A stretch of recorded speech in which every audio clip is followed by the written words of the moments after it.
I was playing a plum, so not the caterpillar, that was a fruit. Hello? There's some gigantic insect. What is it? What do you want to know? Just if it's Oh, if I can't see your knickers or anything? No. Okay. It's very much PG-13, the whole situation. What's the personal space boundary? Like 1 meter. Around. Solid meter. Okay. Yeah.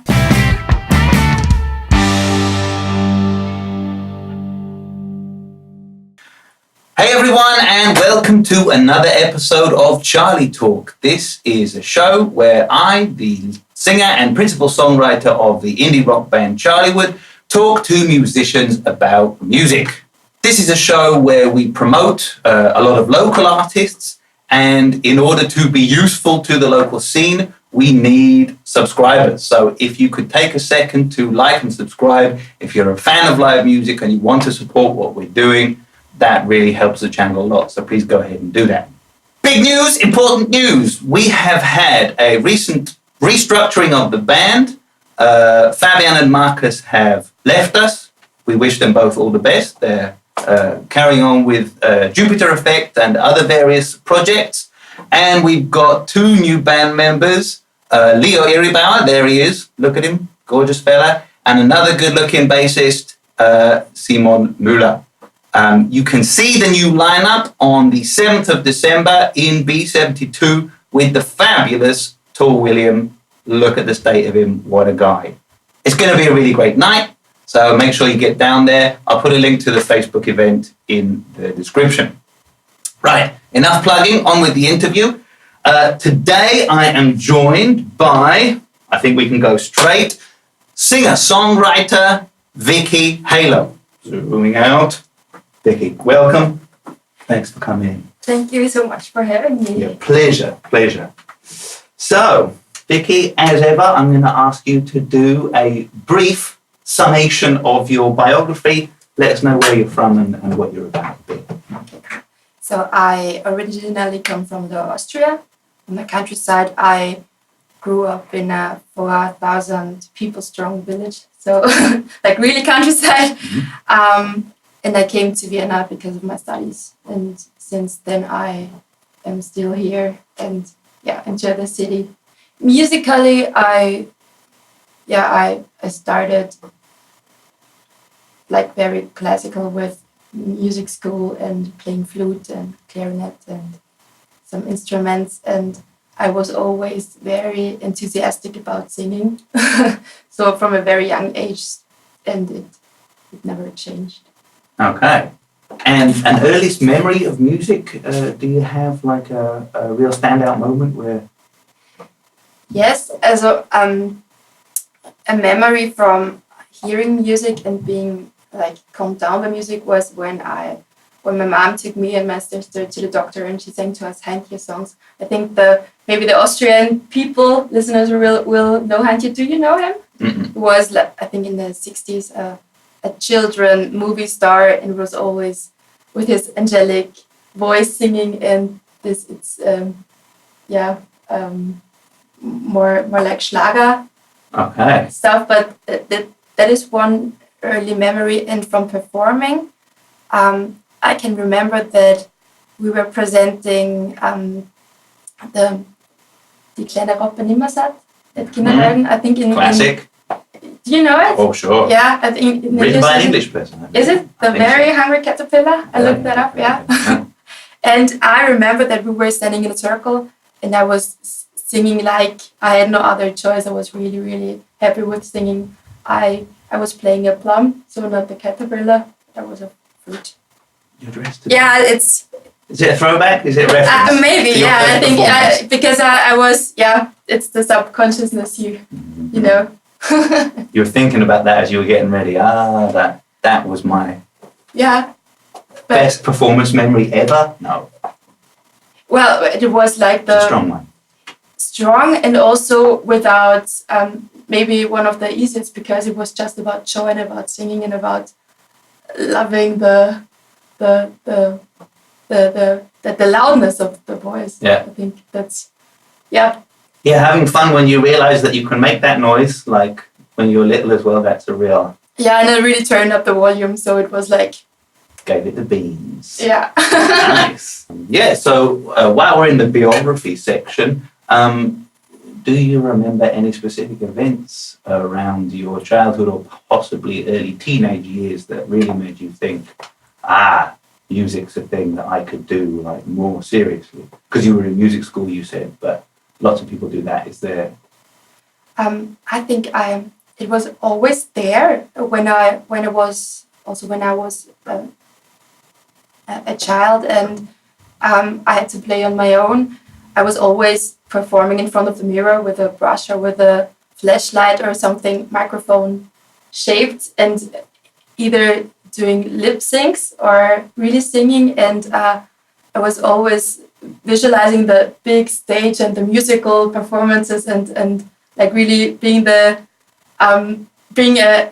very strong singer. It was always in my imagination, even before music school, and it was like really fun time for me, and I could do this for hours on my own to spend my time with music. So you've always taken great joy in using your voice. Yes, because as I said, music school was always more a hobby. It was easy for me to learn like flute or clarinet, and it was nice, but it was never yes, I will be the best clarinet player in the world, or I will do this for a living or something. But I always had in mind I want to be a singer, and all the instruments left me, but the voice stayed, and it grew. And with, I think I was 13, 14, I started to write my own songs, and then it was just developing. But the picture I always had in mind since I don't know. It was always... You don't remember when you didn't want to do singing? No. It was also when there was... where friends of my parents visiting us, and we had their children with them. We always, or very often, went somewhere in a room and learned some choreography for a song, and then we performed it in front of our parents. Or when with my sister and with a friend, we were like playing the Spice Girls and used drinking straws as headsets, for microphone headsets, something like that. It was my favorite game, playing to be a singer, a musician. And it was the time of Spice Girls and of tic-tac-toe. That was really good because we were really often playing when we were 3 girls, and tic-tac-toe. Do you know them? It was a German rap trio, female rap trio. And yeah, like the German Salt and Pepper. Maybe, but I think they were a little bit tougher. Tougher than Salt and Pepper. Ooh, isn't it? Throwing it down. Salt and Pepper were pretty salty. Really? Yeah. Yeah, maybe you could cut this out. Well, no, they were. They're going to come after you. The Salt and Pepper fans. Yeah, I was more into tic-tac-toe than Salt and Pepper. I don't know them too good, to be honest. But yeah, it was the 90s. I'm going to blend all these things in as we're talking about them, because I'm not familiar with tic-tac-toe. Guys, you be the judge. Have a look. Compare Salt and Pepper and tic-tac-toe. Discussion below. Who is the most badass and tough? Yeah, maybe I'm super wrong. I will check it out too. I will check it out too. Salt and Pepper had a pretty good attitude. Oh, really? For those... Oh, yeah. Maybe I have the wrong band in mind. They weren't cute by any stretch of the imagination. Sorry. Tough. They weren't gangster, but they were pretty much about. Yeah. So could you describe a typical songwriting process? Like, how do you... Atypical. I know they're always different. Everyone always tells me that, but just pick one. Maybe an unusual or an interesting one. It doesn't even have to be a typical one. Yeah, it happens a lot that the best. I feel like I write the best songs when I'm not planning to write them. So it's very often that I think I was already in the bathroom and brushed my teeth and I'm going to bed, and then I grab the guitar and think, yeah, just 2 more minutes and then I want to go to sleep. And I think very typical is that it's late. and that I start playing one chord, and then I have one sentence in mind, and I'm already singing this sentence. So it's like lyrics and melody comes together. Mm-hmm. There is the chord base, but for me the best songs of my writing process is it's the easiest when it all comes together at one and it's progressing together. It's really difficult for me when there is at first the lyrics or the melody when you're not connected from the starting point. Okay. So when there is a melody and I want to write the words to it, that's really difficult to me. It is extremely difficult, and sadly the way that I always end up doing it is why it takes me days to write the lyrics. But yeah, that's of course the ideal if it all comes like together. Yeah. And obviously I did my research and listened to a lot of your music before the interview, and I have to say it doesn't sound like you've squeezed text into a melody that already exists. Someone like Adele, I always use her as a reference. Sorry, Adele, she's not watching. You'll be right. Someone like Adele, it often sounds like, which is the case, she writes the lyrics and then she squeezes those lyrics into a melody. Yeah. But with you can really hear that melody and lyrics are of equal importance because it just, it always sounds very natural. The songs that I listen to. Oh, thanks. It's a very balanced approach that you have. It happens very often that I write a verse and a chorus and then I just let it go for a while and stop it and then maybe go to bed. And because I feel like when you have the verse and the chorus, it's enough to have the feeling that the song is almost done and then it just takes a bit of time to finish the story. That's very typical. Mm-hmm. Some songs need a bit longer because I'm not sure how they should end or will end when it's an autobiographic content. But that's very often that I feel like I have the verse, have the chorus, the song it will be done like just one more session, then it's cool. Mm-hmm. And you do a lot of biographical stuff, right? Yes. Maybe not 100% biographic, but the core or the emotion or the picture I have is mostly really personal, or that triggered a strong emotion. So I love that kind of music. I mean, it's an easy route to instant authenticity, isn't it? Of course, if you just go with a biographical situation that you have strong emotional attachments to, people are going to buy it when you perform it, and you don't have to get yourself in the zone or anything. It's just some facts and how you feel about it. That's a nice approach. Cool. You are the first Austrian artist that I have interviewed who sings exclusively now, this is the case, right, in German, Austrian dialect. Both. Yeah. German and Austrian dialect. And that's going to be your approach for a while, for the foreseeable future. Yes. I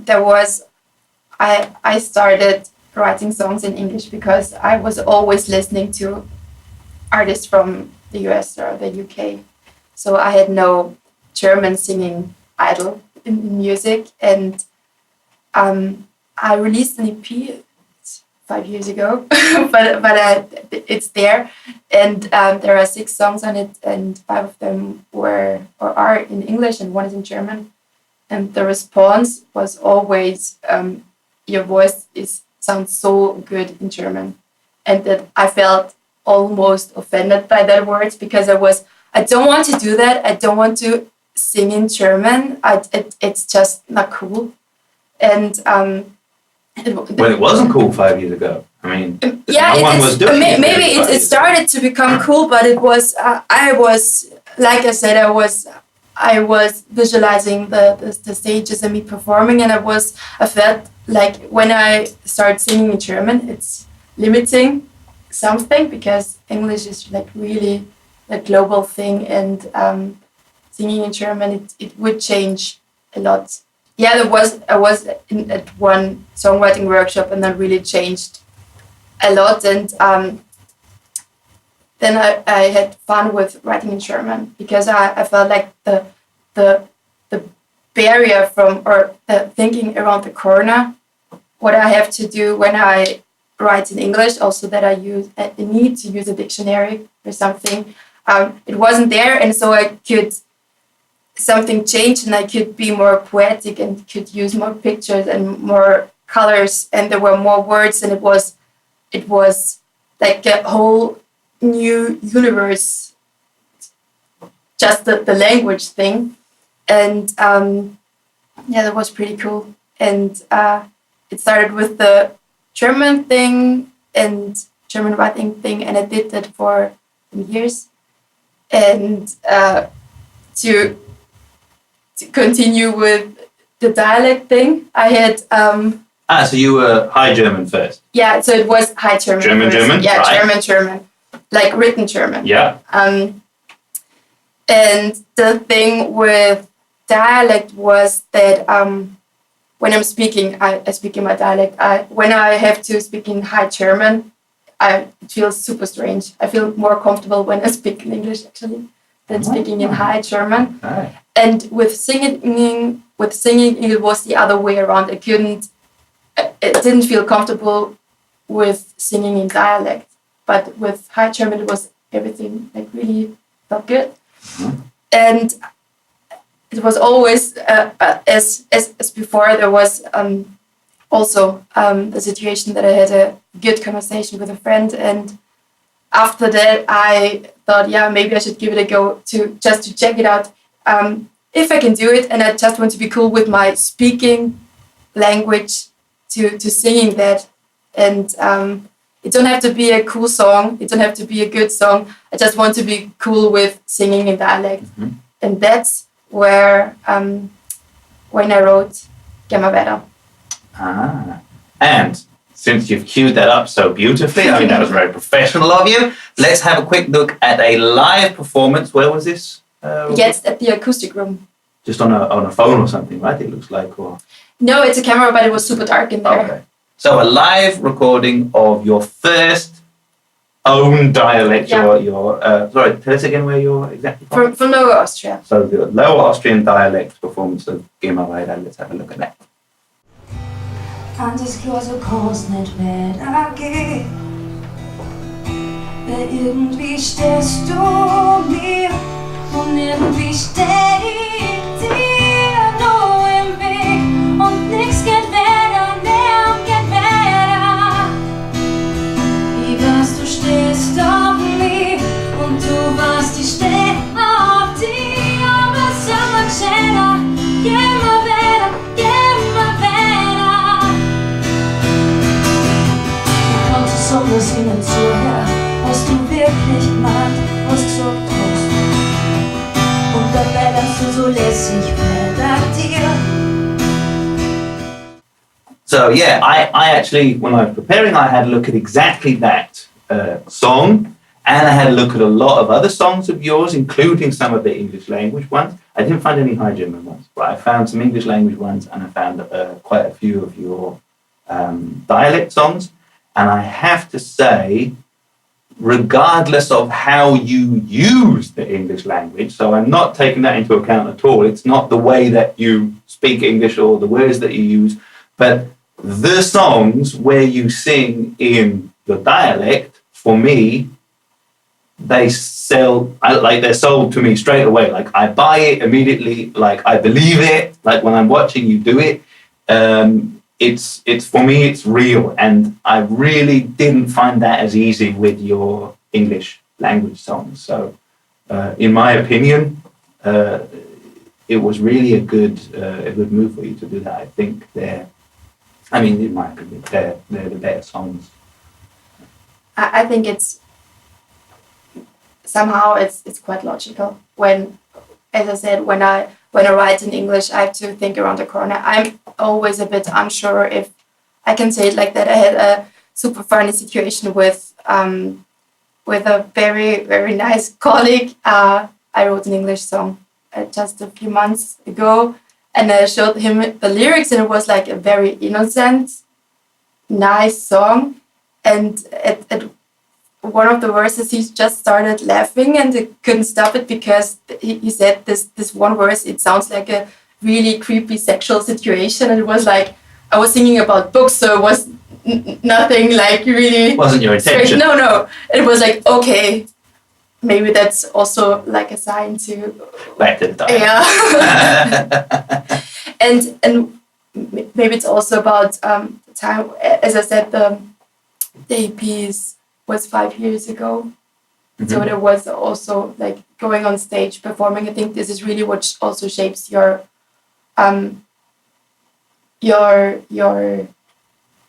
voice, vocal delivery on stage. And coming back to what you said about feeling comfortable, I remember Christoph from Gospel Dating Service, when he was on here and we were having a conversation, because he always sings in English, he said, he admitted that there probably is an aspect of being able to hide a little bit. Yeah. You don't have to be so exposed if you're singing in a foreign language, which for Gospel Dating Service and the kind of music that they make, it's no problem at all because it's like very groove-based, like popular music style, and it's about the overall musical experience. But I think for singer-songwriter stuff like you do, which is a relatively intimate style anyway, if you can be comfortable with being yourself and presenting yourself, like with dialect in your case, like as you are, it makes the songs much, it gives them a much higher impact, I think. Yeah. But as you said, if you weren't comfortable before, then it wouldn't have worked. Like I don't think. No, and the funny thing was that after I wrote Gemavera, I had the feeling it's a very good song and I want to perform it. And it was the first concert, or the following concerts, it was always when I did my set list, I couldn't start with it. I couldn't put it somewhere in the middle, so it was always the finishing song from my set list. And, like just a number saying, playing 10 of my German songs that were always, or for the last 2 years they were there, and people enjoyed them obviously because they came to the shows and clapped and came back. Yeah, to the next one. exactly. Yeah, so it was a good sign. But adding that one dialect song, it was always the same reaction after the show. People came to me and told me, I really like your performance and it was super cool.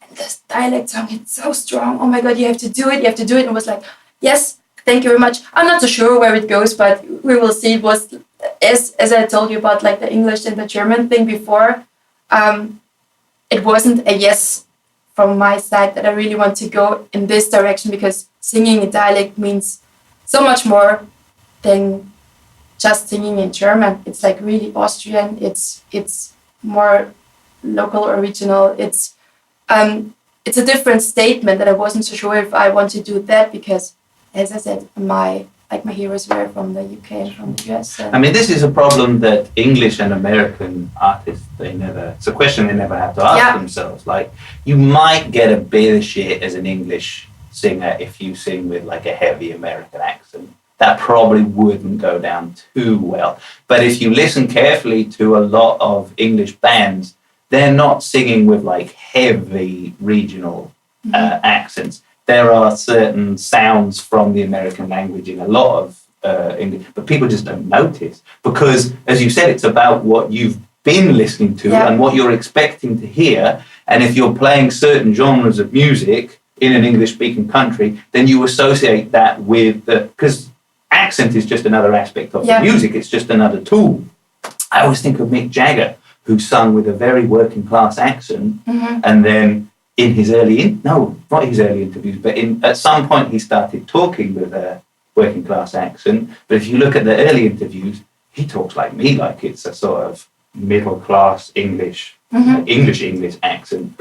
But to sell the genre that they were playing, he would either sing in American accents. They're a blues, like a heavily influenced blues band. And sometimes maybe even some English accents. But no, I think it was nearly always American accents. But no one questioned it because it sounded cool because they were singing like sped up blues, basically. Yeah. And still today, he doesn't really sing in English accent, but it's come through now in England that people are using their regional dialects a lot more. Arctic Monkeys really spring to mind. Like that's a heavy accent, a Northern English accent that he uses. Yeah. Yeah, and it's when I first tried to write in dialect, it's so different because I wasn't thinking about poetry or anything. It was how I would say it in that situation. And Gemavera it's a 100% breakup song. So it was fun because not that the breakup is fun, but to experience this, how you would say that. It was not about saying it like nice or beautifully, but to say it as the person you are, and how you would handle the situation, how you would manage the situation. And what I found out that I curse much more when I write in dialect. So it's also maybe mentioned that songwriting has a lot to do with therapy, and it works brilliant in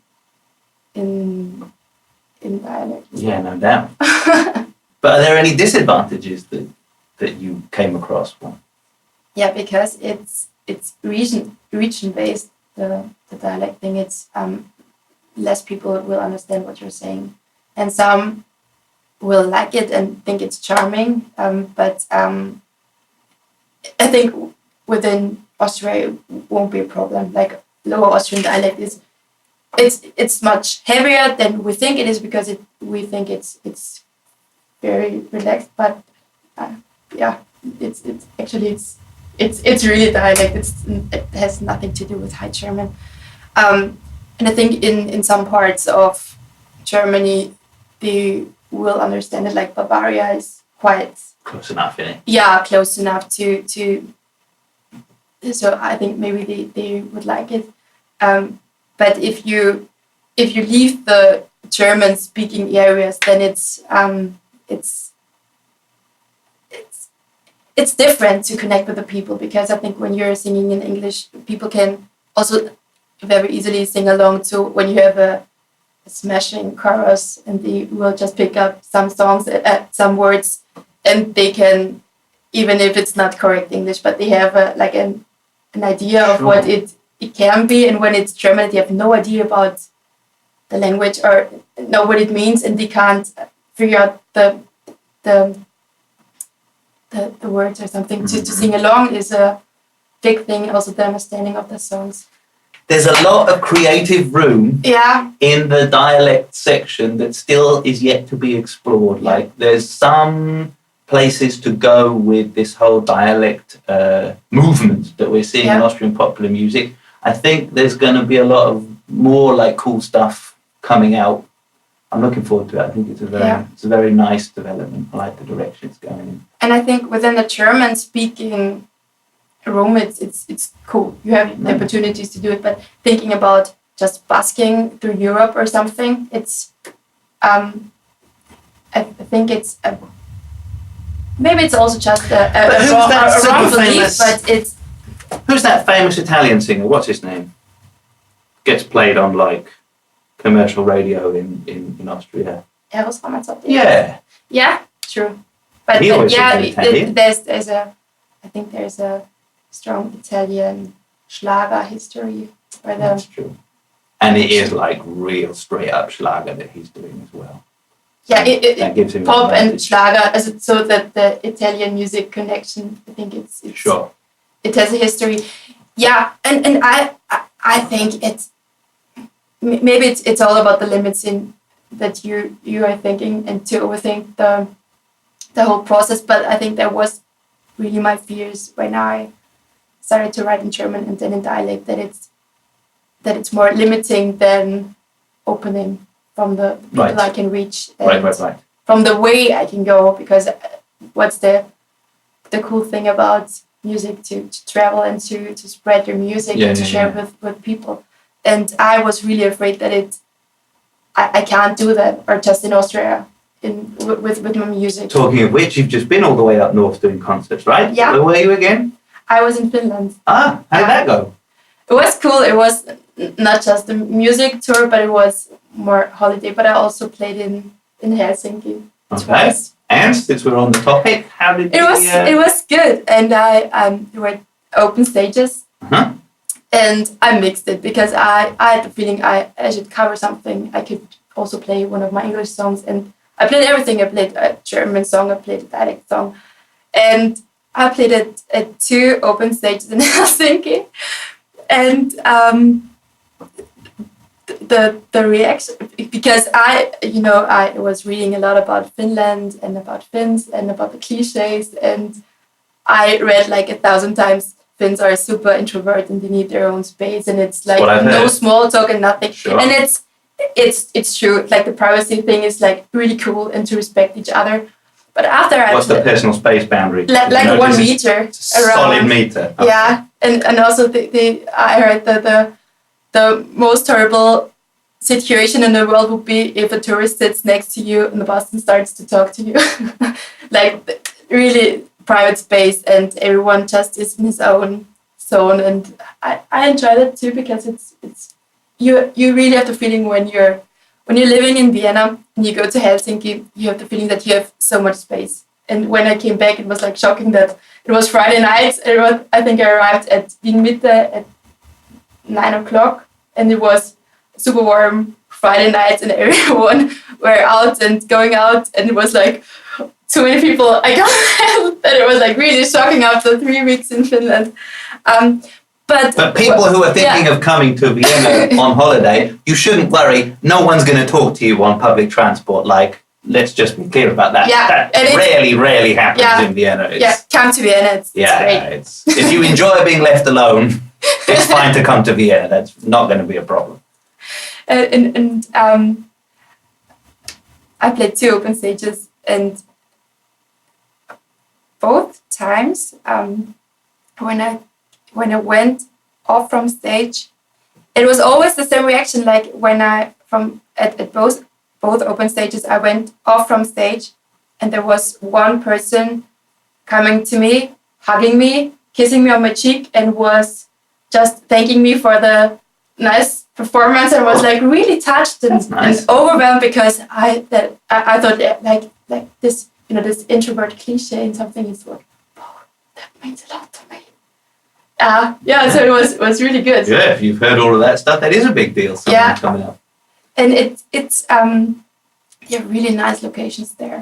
Oh yeah. And it's many open stages, but it's I know the open stages in Vienna. I played many of them, and there are many musicians performing, and there was I think maybe the singer-songwriter scene is not that big, because Finland is metal and thing, but it was really nice, great people, and you can I really enjoyed it. And what is also a big thing in Finland is karaoke. I didn't know that. Yeah, I also did not know that. Yeah, and you have to drink a few beers, because that's the introvert thing I heard, and you have to exactly.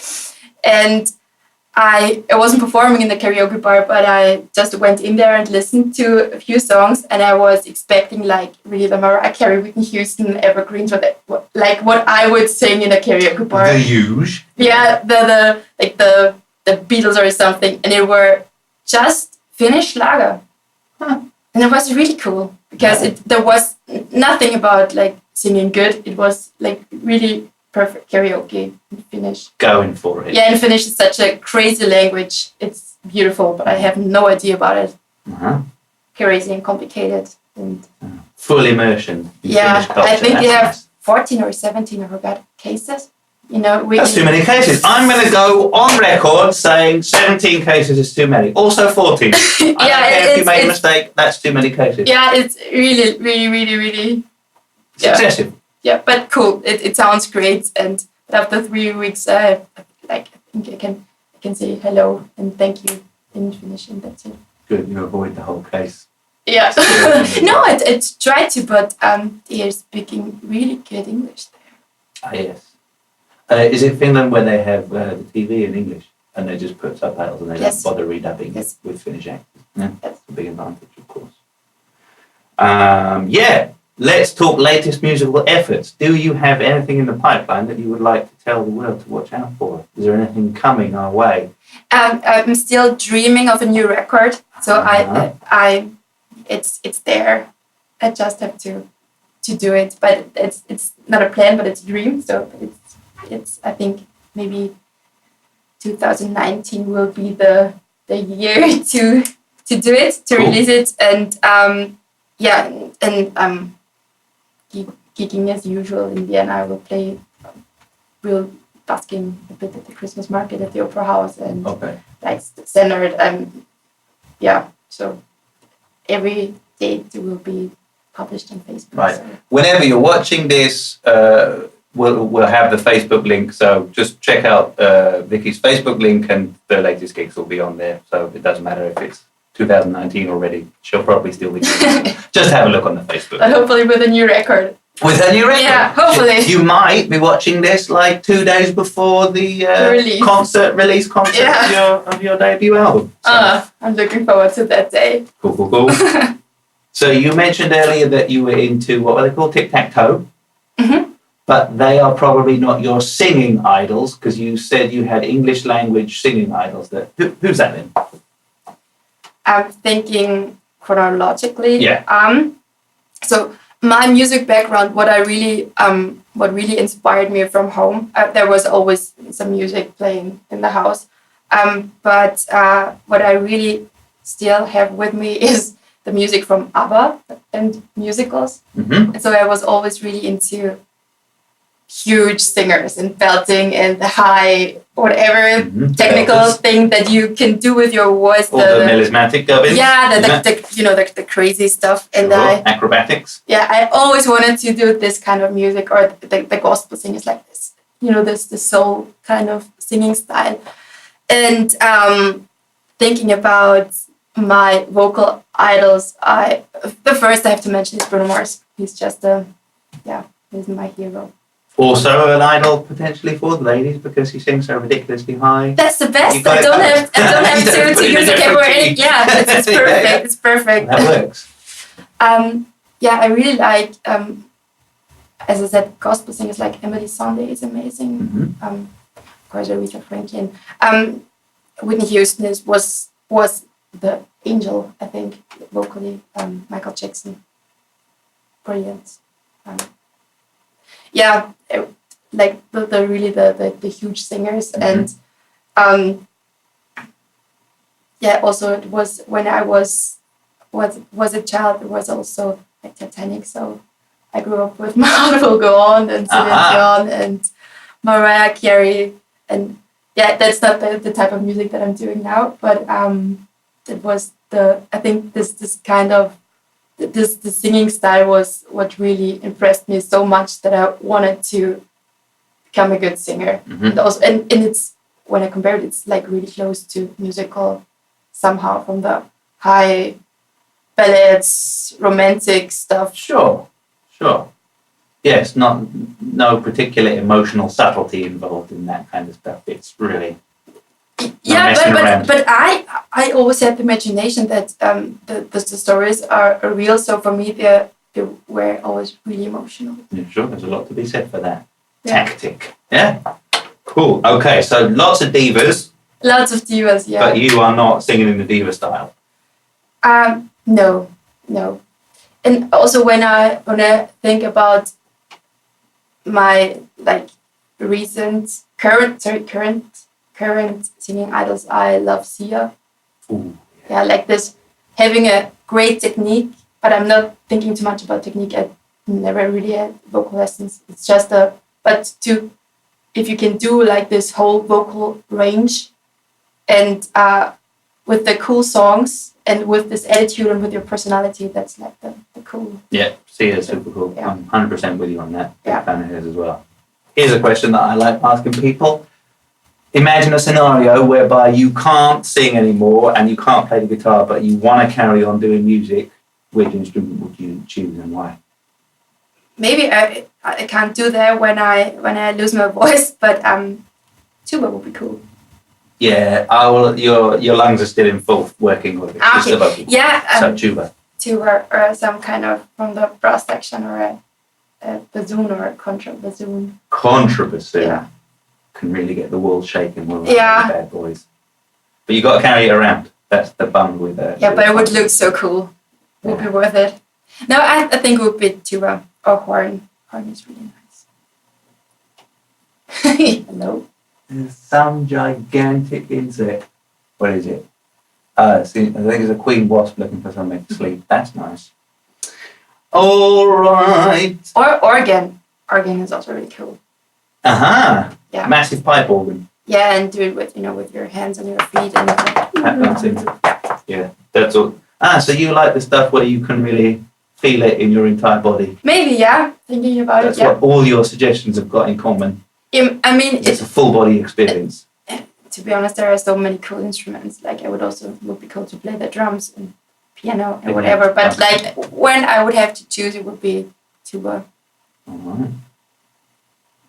So you've done a lot of open stage. You've just been to Finland, having adventures up there. Do you have a live performance story for our viewers? It can be shocking, amusing, depressing. No, don't give us a depressing one. Hilarious. Terrifying. Yeah. It's a spooky Halloween story. I had all of them. Oh, good. Okay. But I think the first story that popped up in my head was a few years ago. I already had or maybe I should say that before I went to the studio to record my EP before I had performing experience. It was like felt like super comfortable then in the studio within, in your box and in your Did they give you a little hairbrush? So you yeah. Like a little outfit for the microphone. Uh-huh. And but I had very little experience in live performing.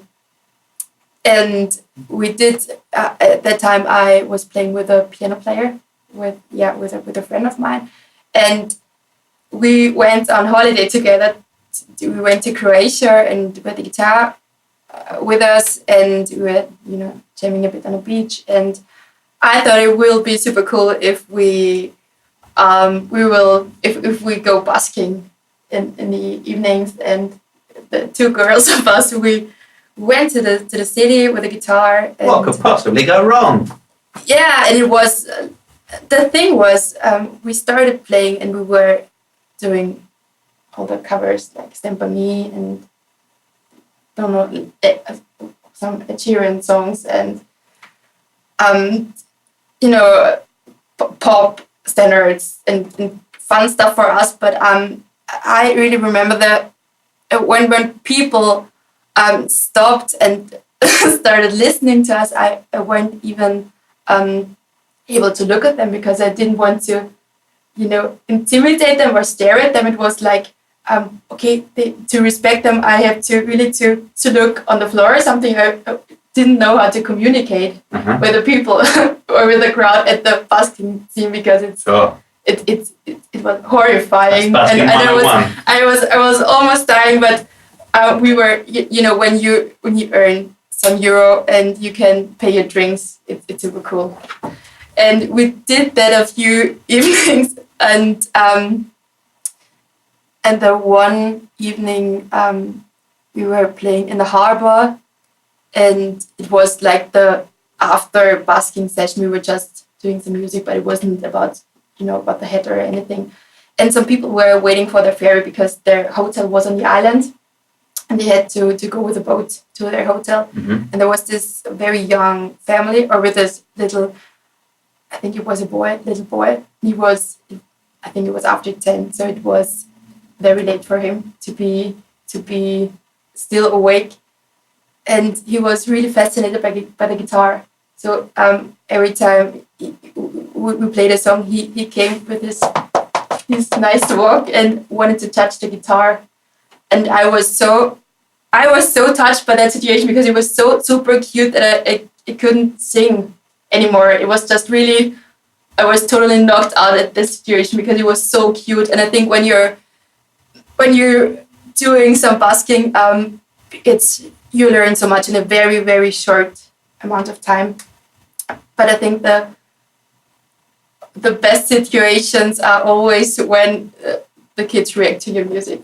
Mm-hmm. Thinking about my busking experiences when they start, bouncing and dancing, and when they come with a coin and they are afraid and run away, and it's a really cool thing. But it was also like jumping into really, really cold water for me to start busking.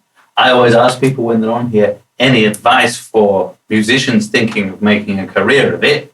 And I think we can probably say that, right? Yeah. Try busking for a serious amount of time. Yeah, and do it again. It's getting better. I know that's the thing.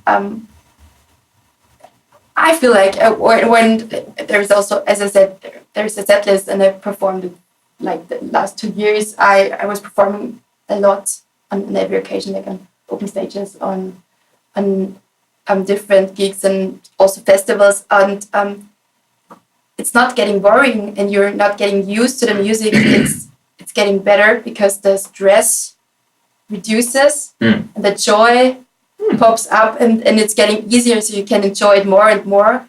And I think my best moment on stage was when I was able to tell a joke and to tell the story to the song, and not being just dying on stage. But that's like when you also can add your personality in between the songs. That was like my highlight.Ure. I think, yeah. Yeah, and busking's free. It's very easy to organise. Yeah. It's you can stop whenever you've had enough. Like it's a great way of getting, and you can see exactly how your music is affecting people, and adjust your performance accordingly. So yeah, I really think it's a very good tip.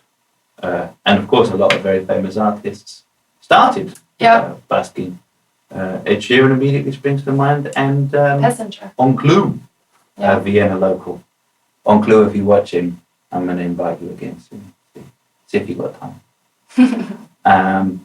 So it seems to be a good way in as well for really quickly getting a feel for audience response, especially if there's kids around. Yeah. They're good barometers. And also how to interact with people. That's the thing. When you're on a stage, it's like you are in your own zone. But when you're busking, people can talk to you after the song, or they're really close. So it's cool.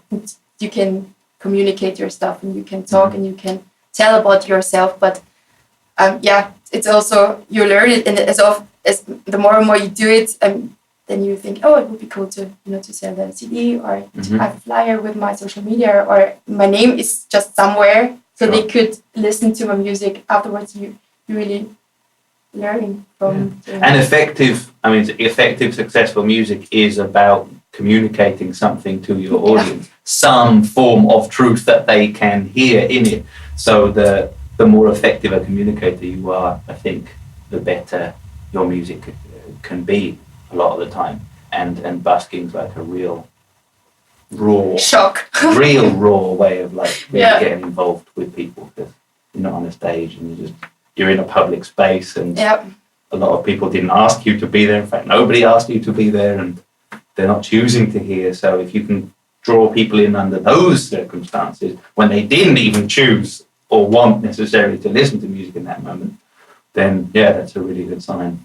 Yeah. And also when they hear you busking and you see them afterwards at one of your gigs or something, that's nice. All right, Vicky, you very kindly said you're going to sing us a song. Which song are you going to lay on us? I will play Schaukln. That was what I was hoping you'd say. Yeah, there was your ask. It was my request. I didn't want to force you, but I'm glad that you went along with that. Good. So enjoy Shaukln. Vicky, thank you very much. Thank you for coming, and I will see you on the next episode of Charlytalk, which will be fairly soon. Till then, bye-bye. Bye.